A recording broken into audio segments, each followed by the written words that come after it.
309 jours depuis que notre pays est agressé, nous sommes des cœurs avec les compatriotes qui se trouvent en ces moments-ci dans l'est du pays. Mesdames et messieurs, bonjour, merci d'être des nôtres dans cette première édition des formations sur la RTNC. Pour lutter contre l'insécurité qui règne ces derniers temps à travers la ville-province de Kinshasa, les ministres de l'Intérieur et quelques responsables de services de sécurité se sont retrouvés hier autour du vice-premier ministre, ministre du Budget, Daniel Mukoko, et c'est là pour arrêter un certain nombre de stratégies, nous dit Françoise Bouelawaki dans ses reportages.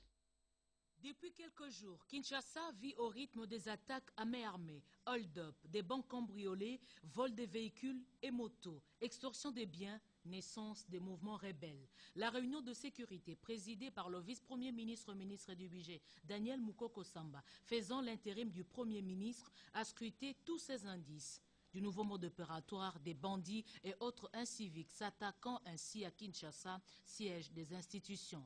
Pour contrer toute attaque, des mesures importantes viennent d'être prises. Les Kinois aiment sortir le matin et rentrer à l'heure de sa convenance. Ceux qui veulent frustrer les Kinois, faire peur aux Kinois, trouveront les services de sécurité dans leur chemin. Nous remercions et félicitons le vice-premier ministre qui vient de mettre tous les moyens à la disposition des services de sécurité pour que l'opération que nous allons mener soit une réussite. Pas de panique, la situation est sous contrôle, a rassuré le gouverneur de la ville de Kinshasa, André Kimbuta Yango. Nous avons pris des dispositions qu'il faut pour que les Kinois vaquent librement, pour que le Cambis continue à faire son travail, ceux qui sont dans les alimentations, dans les succursales de banque, travaillent. Les Kinois attachés à leur sécurité auront certainement contribué à dénoncer tout mouvement suspect pour faciliter le travail des forces de défense de la République. La situation sécuritaire dans l'est du pays était au centre de la rencontre entre les vice-premiers ministres, ministres de la Défense nationale, d'abord avec Roger Miss et puis avec une délégation de la province du Maniema conduite par le gouverneur Pascal Toutou Saloumou. Félix Zaloumetindandou pour les commentaires. Est encore et toujours préoccupante, mieux inquiétante dans l'est du pays. Ce qui a retenu ce mardi l'attention du représentant spécial et secrétaire général des Nations Unies, Roger Miss, et les vice-premiers ministres, ministre de la Défense nationale et des anciens combattants, Alexandre Lubantambo. C'est le Roger Miss. Il y a des positions de M23 autour des Goma qui créent une situation difficile à la population. La situation au Nord Kivu reste, malgré le manque des offensives, des actions offensives par les M23 depuis quelques semaines, ça reste toujours précaire, volatile. Il y a les positions des M23 juste en dehors de la ville de Goma. Donc, en gros, et bien entendu, il y a des activités des autres groupes armés aussi.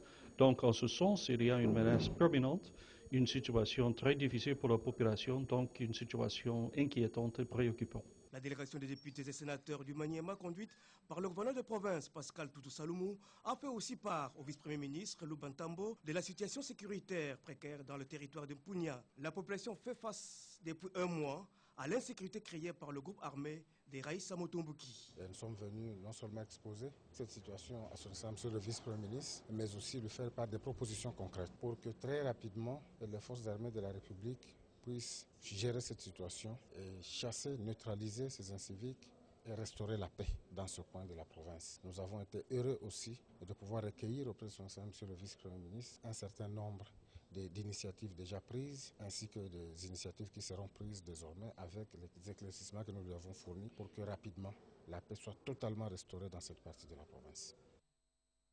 Elle vient de terminer son séjour à Kinshasa. La ministre suisse de la Justice s'est enrôlée pour l'Angola. Mais bien avant son départ, elle était à la Direction générale de migration et au ministère de la Justice, nous dit Oscar Mbalo-Kaïch dans ses reportages.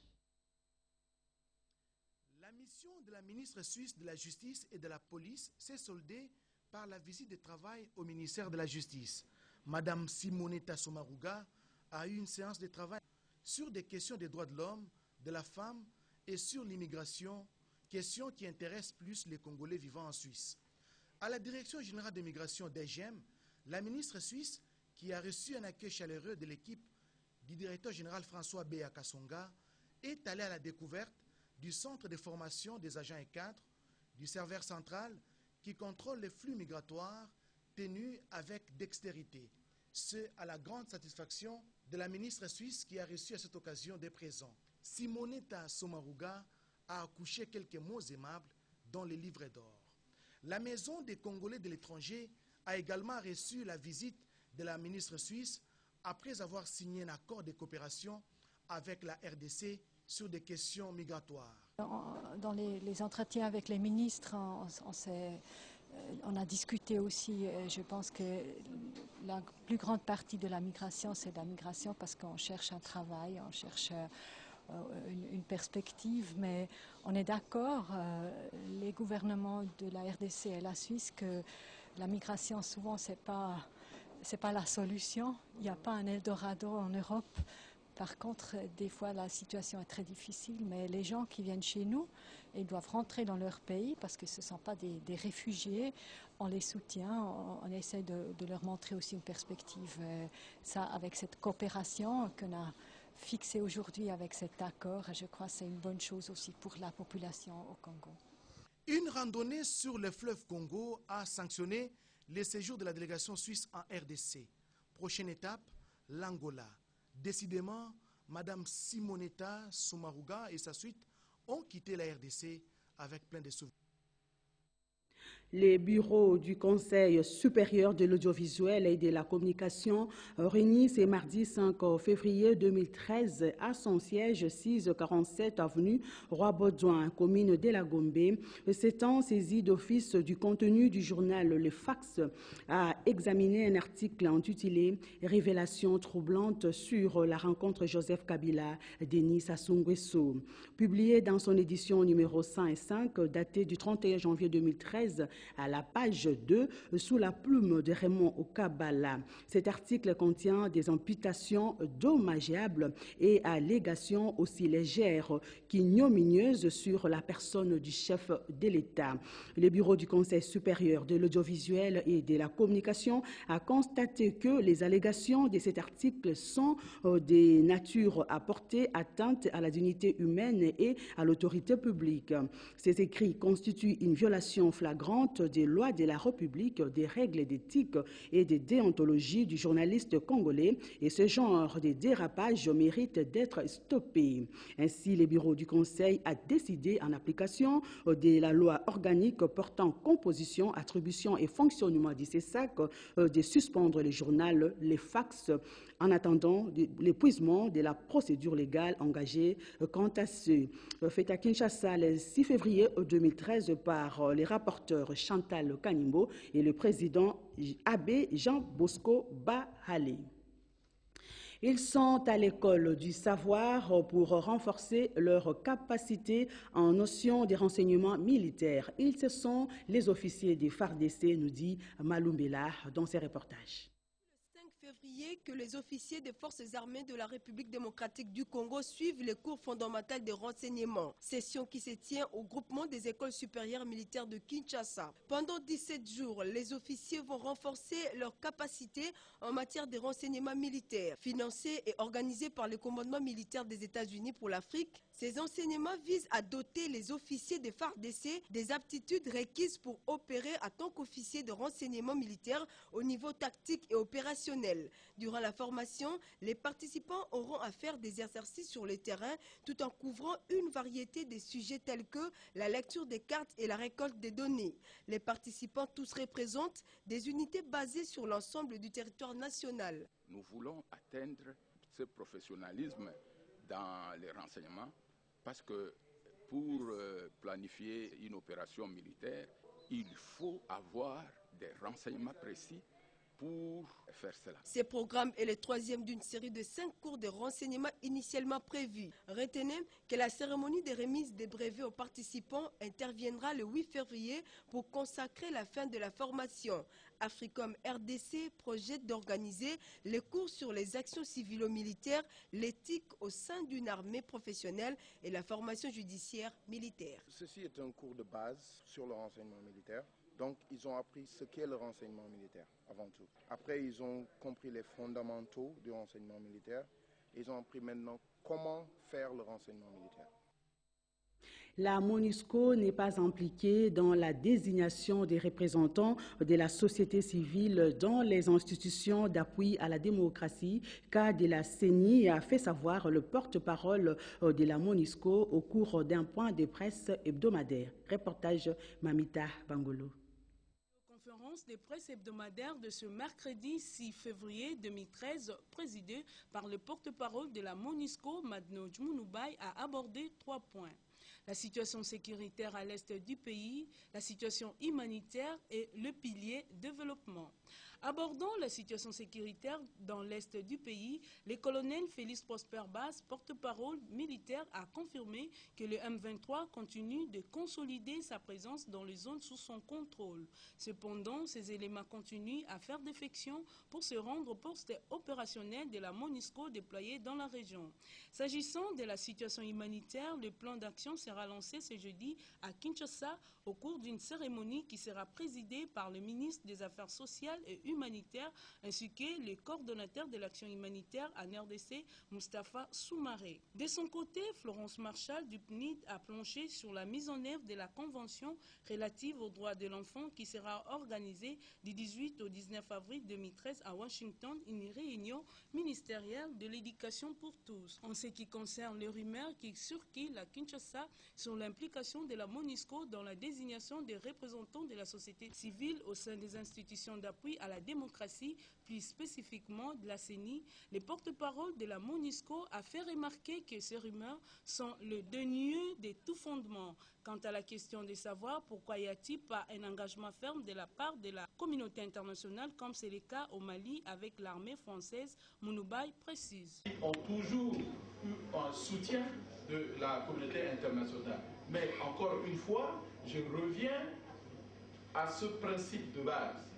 Ce n'est pas la communauté internationale qui va régler les problèmes de la République démocratique du Congo.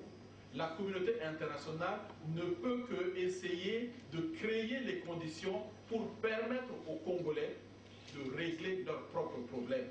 Et il faut que les Congolais acceptent de déposer les armes et de s'engager pour la paix, pas seulement en déposant les armes, mais lorsqu'ils font la paix, qu'ils s'engagent vraiment dans la paix. 2 écoles primaires du territoire de Kasangulu viennent d'être réhabilitées par l'Agence française de développement à travers la coopération technique belge. C'est le ministre de l'enseignement primaire, secondaire et professionnel, Maker Mwangou, qui a réceptionné ces ouvrages en présence de l'ambassadeur de la France en RDC, Mami Esther Kaboué, nous en dit plus. Les écoles primaires Kindouti et Kiloso de la cité de Kasangulu peuvent aujourd'hui être comptées parmi les meilleures écoles de la province du Bas-Congo du point de vue infrastructure. La réhabilitation de ces 2 cadres qui permettent de transmettre les savoirs à nos enfants a été rendue possible grâce à l'Agence française de développement par le truchement de la CTB à travers le projet d'appui à l'enseignement primaire APEP. Réalisés dans un délai de 3 mois, ces ouvrages comprennent les bâtiments scolaires, le bâtiment administratif et le bloc sanitaire. C'est par des récitals, poèmes et chants que les élèves de ces écoles ont remercié le ministre Maker Mwangou pour avoir inscrit leurs écoles dans le projet de la CTB. Avec la construction des écoles à travers le pays, le ministre entend améliorer l'accès à l'enseignement, premier pilier du plan intérimaire de l'éducation. L'heure est maintenant la mise en œuvre de ce plan intérimaire de l'éducation. La réhabilitation ou la reconstruction des écoles représente un axe fort de la politique d'accès à l'éducation, avec la volonté de réhabiliter près de 20 000 salles de classe sur la période du programme. Maker Mwangou, qui a loué l'implication des communautés pour la réalisation de ces projets, les a également invités à l'aménagement des cours des écoles pour lutter contre l'érosion. Présent à cette cérémonie, l'ambassadeur de la France, Luc Alad, a indiqué que le territoire de Kenge sera la prochaine étape pour la réception des écoles. La réouverture de l'université de Kinshasa, extension des Maluku, était au centre de la rencontre entre le ministre de l'Enseignement supérieur, universitaire et de la recherche scientifique et une délégation de la communauté Teke. Les explications avec Blandine Wavingana. C'est pour plaider en faveur de la réouverture de l'université de Kinshasa, extension des Maluku, autrefois fermée, qu'une délégation de la communauté Teke, conduite par l'honorable David Nkou-Himbie, a rencontré ce mercredi 6 février 2013 le ministre de l'Enseignement supérieur, universitaire et recherche scientifique Bonaventure Tchelolochima. Cette délégation, composée des notables, des chefs coutumiers et députés nationaux et provinciaux Teke, a également sollicité auprès du ministre de l'Essures la création de l'université autonome des Maluku en vue de désenclaver les milieux et ainsi faciliter les étudiants du coin. Le ministre Tchelo a fait savoir à ses hôtes quelques critères ou conditions exigées pour qu'une université fonctionne normalement en toute quiétude, parmi lesquelles les infrastructures de base, les matériels didactiques, les bibliothèques et un personnel qualifié, pour ne citer que cela. La délégation Teke s'est dit satisfaite des réponses du ministre qui projette de finaliser les dossiers de l'Unikin Maluku dans 10 jours. Si vous voyez toute une communauté se déplacer, vous savez, l'homme, c'est le centre même du développement. Et la communauté a décidé cette fois-ci d'accompagner ces élus en disant là où vous allez parler, vous, nos élus, nous voulons être là pour appuyer cette action. Cet appui donne la garantie, montre que absolument nous sommes décidés d'aller de l'avant. Et avec le ministre, nous sommes sûrs que cette fois-ci, ce sera le bon.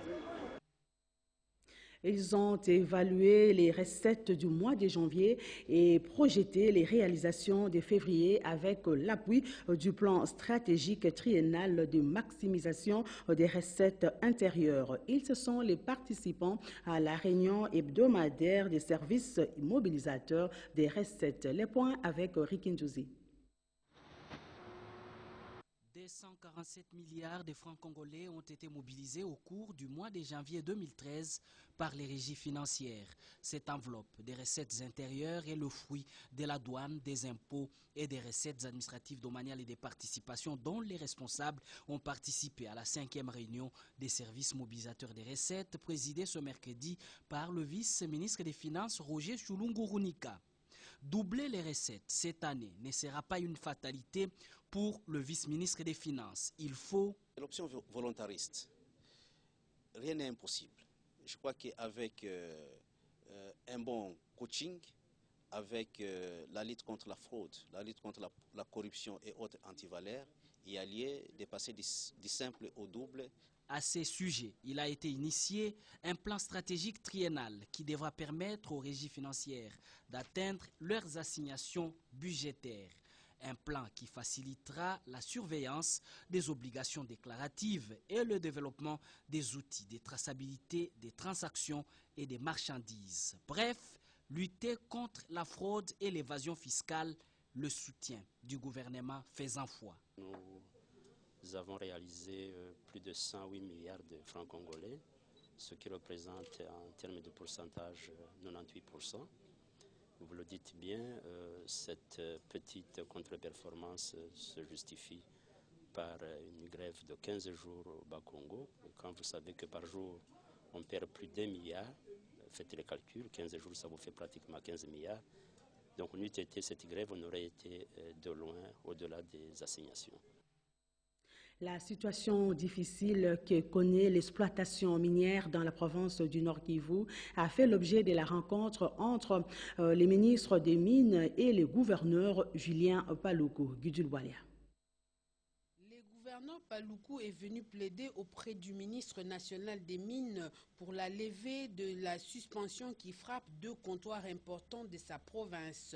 Ces 2 comptoirs expliqué le gouverneur, ont montré à suffisance leur bonne foi de respecter les lois qui régissent les secteurs de mines. En outre, cette levée des suspensions permettra à la province de remonter ses revenus qui sont actuellement en baisse compte tenu de la situation d'agression que vit l'Est de la République démocratique du Congo. Le gouverneur du Nord Kivu a aussi proposé au ministre Martin Kabweloulou d'envoyer les évaluateurs pour certifier les sites minières de Bissiyé à Walikale pour permettre ainsi une bonne traçabilité et l'exploitation minière dans les normes édictées par les chefs d'État de la région de Grand Lac. Pour assurer une bonne évacuation des minerais de Walikale dans la sécurité, Julien Paluku a demandé un moratoire pour surseoir momentanément la décision interdisant de transporter les minerais par avion d'une province à une autre. Ainsi, la route de Sake sera réhabilitée et le schéma gouvernemental de transporter les minerais par voie routière sera respecté. Martin Kabweloulou a promis de bien étudier toutes ces questions dès son retour à Kinshasa et surtout d'y répondre dans les meilleurs délais. Dans le cadre de l'assainissement de la navigation de voies d'eau intérieures décidées par le gouvernement et conformément aux dispositions de l'article 202.21 de la Constitution qui dispose que la navigation maritime et intérieure relève de la compétence exclusive du pouvoir central. Il est demandé à tous les commissaires fluviaux, lacustres et maritimes de participer à une séance d'immersion organisée par le ministère des Transports et Voies de communication sur les nouvelles dispositions prises pour améliorer les conditions de navigation et renforcer la sécurité des usagers. À cet effet, tous les commissaires fluviaux, lacustres et maritimes concernés doivent rejoindre la ville-province de Kinshasa au plus tard le 15 février 2013. Les secrétaires généraux au transport et voies de communication est chargé d'assurer le suivi de présentes dispositions signées par le ministre Justin Kalumba Mwana Ngongo. Plusieurs investisseurs étrangers séjournent à Kinshasa. Ils ont rencontré dernièrement les responsables de la Régie des eaux et c'est là pour mettre sur pied un partenariat pour financer divers projets dans les secteurs de l'eau en RDC. Odilon Okayuma pour les points. Avec le secrétaire général aux ressources hydrauliques et électricité et l'administrateur délégué de la Régie des eaux, ces investisseurs ont exprimé la volonté de financer des projets dans les secteurs de l'eau. Le responsable de la Régie des eaux leur ont présenté quelques projets précis en attente de financement, notamment sur la réhabilitation des usines de captage d'eau et l'extension des réseaux de distribution à travers le pays. Cela pour accroître de manière durable l'accès à l'eau potable dans les centres urbains et ruraux. L'administrateur délégué de la Régie des eaux a salué la présence des investisseurs et les a invités à sceller un partenariat public-privé afin d'accompagner le gouvernement dans la recherche de solutions liées à l'eau potable. Dans le même temps, à la Société nationale d'électricité, l'inspecteur principal au ministère du Travail a procédé à l'installation de 2 structures importantes. Il s'agit du comité de sécurité, d'hygiène et d'embellissement sur le lieu du travail, présidé par l'administrateur délégué de la SNEL, Eric Mbala. Le deuxième comité, lui, est dirigé par Amouli, directeur du département des ressources humaines. Pour l'administrateur délégué de la SNEL, ces 2 organes paritaires ont entre autres le rôle de veiller à la prévention des accidents et des maladies professionnelles et à l'application des dispositions sécuritaires, d'hygiène et d'embellissement sur les lieux du travail. Les centres hospitaliers de la fonction publique viennent d'être dotés des équipements médicaux, dont de l'organisation non gouvernementale Lisungi. Reportage. C'est dans le but de renforcer des équipements médicaux du centre hospitalier de la fonction publique que la firme Lisungi Esperel, une association qui œuvre dans le secteur social, a pensé faire ses dons composés de quelques matériels de laboratoire dont des lames, des tubes, ainsi que 2 microscopes. Lisungi Esperel voudrait contribuer tant soit peu à l'amélioration des soins de santé des fonctionnaires de l'État. C'est Ferdinand Toudieni, secrétaire général à la fonction publique, qui a réceptionné ces 10 matériels. C'est une grande joie pour moi, en prenant la parole à l'occasion de cette circonstance de remise de matériel, matériel médical en faveur de notre centre, en fait en faveur des agents et cadres du ministère de la fonction publique et ceux œuvrant au sein du bâtiment administratif de la fonction publique. Xavier Dipuy, actionnaire de la firme Lissungi Esperel, a circonscrit ce geste. Ce qui nous amène aujourd'hui à vous faire ce geste, ce don, parce que pour nous il est très important également dans le cadre de Lissungi et dans le cadre de la sécurité sociale dans le pays, d'essayer de vous accompagner au mieux avec nos moyens, petits moyens en matériel, grands moyens, je dirais, en connaissances techniques. Notons que cette donation est une première expérience pour la firme Lissungi Esperel, qui attend entreprendre d'autres actions similaires dans différents secteurs de la vie nationale. Les ministres de l'Industrie s'est entretenu dernièrement avec l'évêque de Mbuji-Mayi sur la transformation agricole et élevage au Kasaï oriental.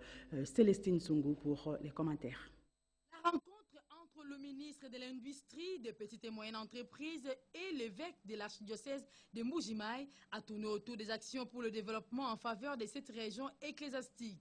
L'occasion était indiquée pour Monseigneur Bernard Emmanuel Kassanda de présenter au ministre Rémi Moussounga Bampalé le projet basé sur la transformation agricole et de l'élevage. Visiblement satisfait, le numéro 1 de l'industrie et PME a salué l'initiative qui, selon lui, rentre dans le cadre des objectifs du gouvernement qui visent, entre autres, à faire de l'agriculture et de l'élevage les axes prioritaires tels que prônés par les chefs de l'État, Joseph Kabila Kabange, pour que la République démocratique du Congo devienne le grenier agricole au centre de l'Afrique. J'ai soumis à son Excellence, Monsieur le Ministre, deux projets en rapport avec la transformation, tout ce que l'on peut avoir dans le domaine agricole et dans les domaines aussi pastoral. Nous nous retrouvons dans une région où les diamants et les mines ont pris de l'ampleur et les gens n'arrivent plus à pouvoir tenir avec la situation qui est très très difficile. Alors nous devons revenir à l'agriculture et à l'élevage et surtout à la transformation de ce que nous recevons.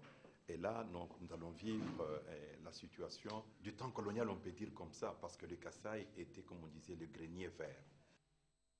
Défendre la patrie sous les drapeaux est un devoir patriotique noble. Tel est l'essentiel du message lancé par le ministre de l'Économie, Jean-Paul Nemoyato, aux nouveaux recrues volontaires dans la province orientale. Et c'était lors de son séjour dans cette partie du pays. Pierre Rombouille. De passage à Kisangani en province orientale, où il est allé vulgariser certaines mesures gouvernementales rendues publiques dans son secteur de compétences, le ministre de l'Économie et Commerce, Jean-Paul Nemoyato Baguebolé, est allé visiter les jeunes Boyomais engagés volontairement à servir la nation sous le drapeau. Regroupés au camp base non loin de l'aéroport international de Bangoka, ces nouvelles unités ont suivi avec beaucoup d'attention les messages de réconfort du ministre Nemoyato sur l'amour de la patrie.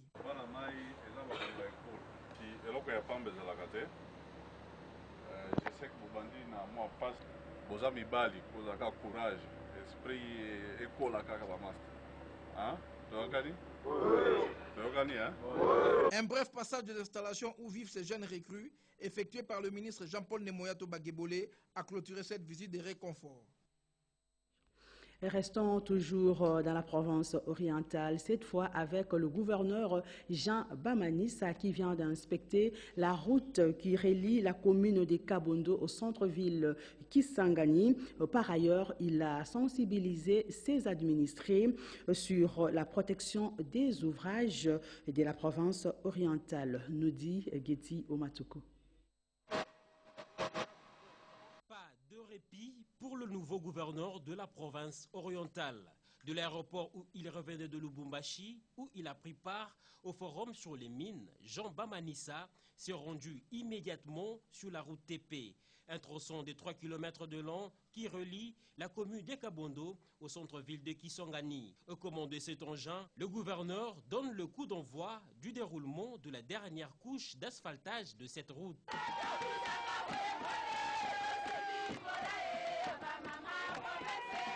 Toute la province orientale remercie le chef de l'État, le gouvernement, pour le travail qui vient de commencer. Et nous allons appuyer ce travail comme nous l'avons fait pour que rien ne puisse s'arrêter, que ça puisse continuer jusqu'à la fin.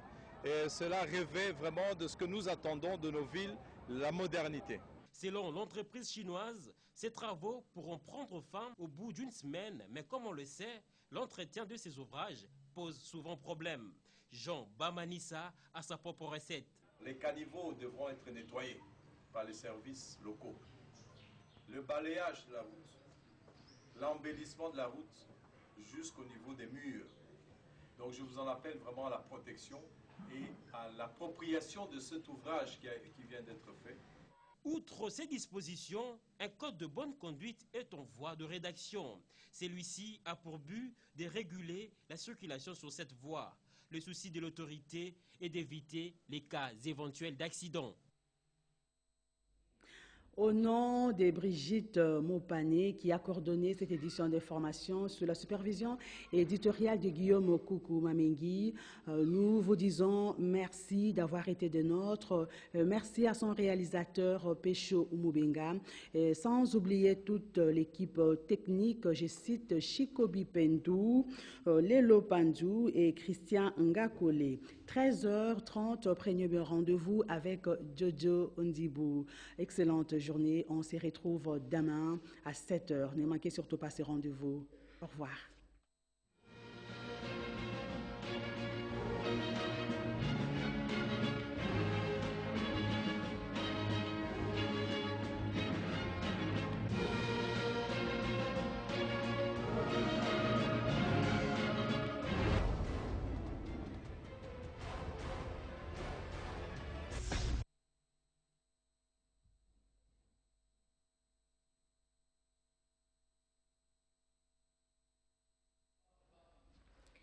La famille Fulumeya Magundu Kipoy Fidèle et ses frères, ainsi que notre confrère Aimé Isdor Kakusa Gulunduga Mulundo, informent les amis et connaissances qu'il a plu au Seigneur de rappeler auprès de lui sa servante, Luisa Gimbengue, leur chère maman, décédée le 31 janvier 2013 à 23h30.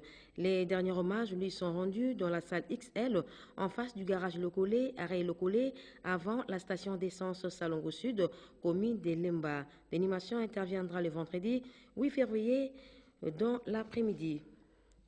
Les familles Luemba, Mangelo et les enfants Bankodi annoncent le décès de leur fils frère